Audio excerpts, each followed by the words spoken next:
Hello gorgeous soul, welcome to your July astrology. Okay, it's a bit intense at the get-go as we have Saturn going back into Capricorn, and of course we have the full moon in Capricorn lunar eclipse. A lot of energy coming in, but it's a little bit more mellow than June. Here's your monthly astrology.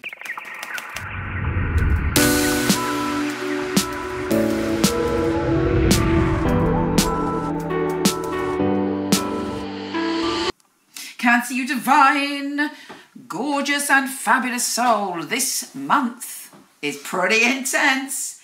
It's all about you. There's a lot going on, and it's not only about you, it's about all of your intimate relationships, your romances and your partnerships, and your sense of harmony in the world and your sense of beauty. It kicks off with Saturn, the Lord of responsibility, who had nipped out of your relationship zone, has now nipped back in. So it's all about your responsibility in your relationships, your commitments when it comes to love and relationships, and it's going through a change. So, you know, right now you're at the end of a lesson, and what do you think you've learned about your relationships and your commitment and you know, your patterns when it comes to relationships and commitment? How do you feel about all that? Because we're at the end of that cycle, and by the end of the year, you're out of it and you're on to the next phase. But before we get to the end of your learning and evolution and your whole kind of transformation around relationships, there's a few steps to come. Firstly, we have the full moon in that area, and it's an eclipse. So whether you think you know or you don't know everything to do with intimate relationships and the one-to-one relationships you have, this is going to be another big reveal. Eclipses always bring us a truth eventually, not straight away. So I wouldn't necessarily expect you to have a revelation on the day, but in the coming weeks, you will see the missing piece of the jigsaw puzzle of your relationship lives. Doesn't mean necessarily just mean romantic relationships, but all partnerships in general. So it's quite intense. Obviously, you're ruled by the moon, so it's like, rah! Quite a full-on emotional time this week. But you also have this spark about you and this ability to go, okay, I'm going to kind of move forward with this. Now, Venus, the planet of love, is sextiling Chiron, the wounded healer. And Chiron, the wounded healer, for you is all about your sense of purpose, your reputation and your career at the moment.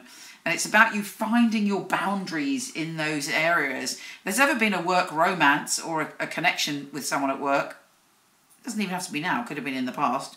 You're going through a deep healing of that.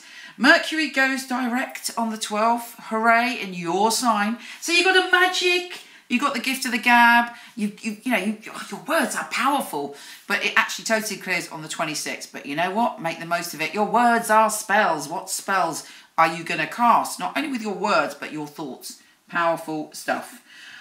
Obviously, the sun is in your sign, trine Neptune. You may feel a very deep spiritual connection to someone overseas, or you may want to travel and you feel that your heart is saying you must go on this journey. Obviously a bit difficult at the moment because it's all a bit like that. But you've got this, and you want profound connections with people that are really real, that aren't kind of superficial in any way.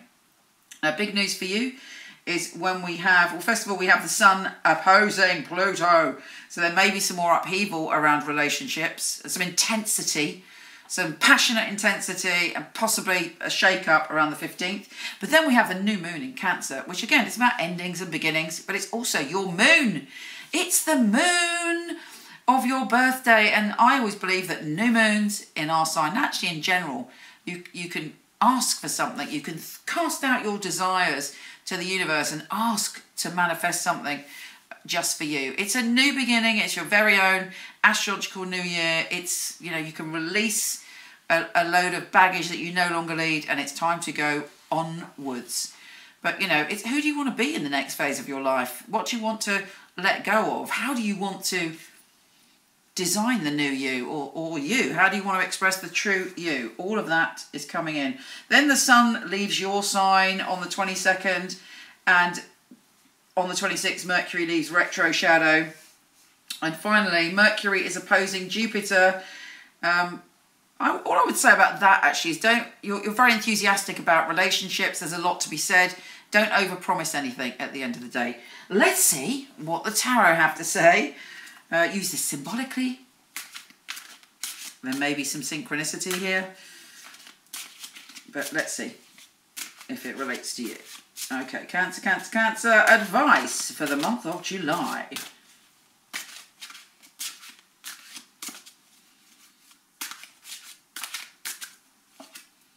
Yes, you're thinking about your world and where to go next, but there may be, and I interpret this card a bit differently to other people, to be honest with you. I always see this if I get it in a reading, so might as well go with what I think.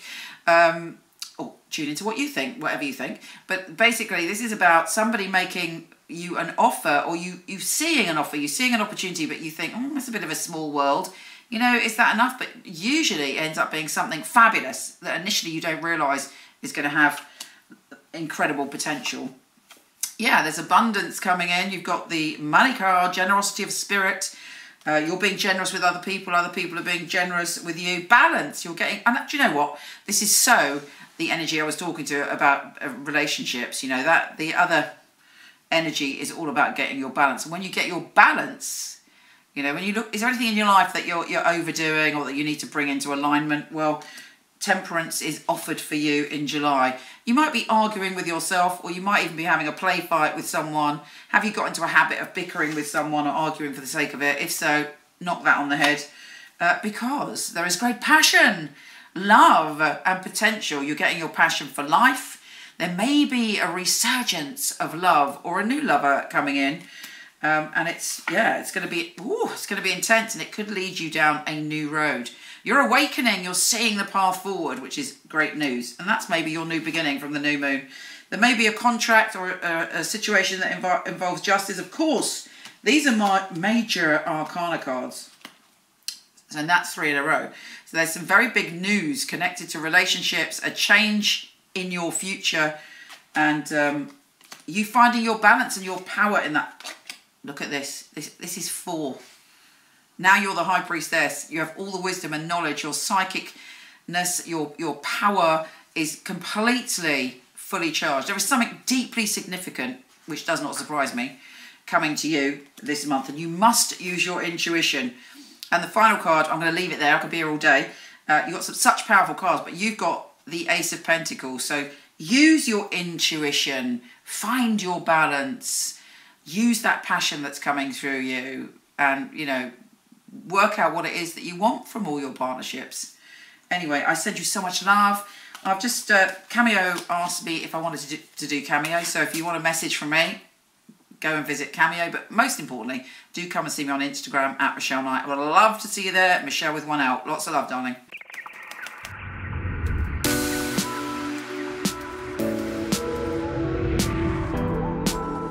Hi, gorgeous. Before you go, check out my new film on my fabulous psychics. A lot of people ask me for readings. I don't do them anymore, but for over 20 years, I've had an award-winning team of psychics that I truly hand-pick. So check out the film, let me know what you think. The purpose of a reading, I feel, is very much to inspire people and to empower people. It's about hope. It's about guidance. Using a phone or being with you, it will be the same because the matter is spiritual. It's very important for me that the client feels spirit with them. So it was a psychic reading. I don't remember the readings right after because it's not myself giving that, it's actually coming from spirit. And it is a bit like a three-way conversation. I've got the person on the phone, I've got me, and I've got another voice that's telling me things. I even shock myself, things that I come up with, and I think, how did I get that? I'm channeling messages only for one purpose, to help people.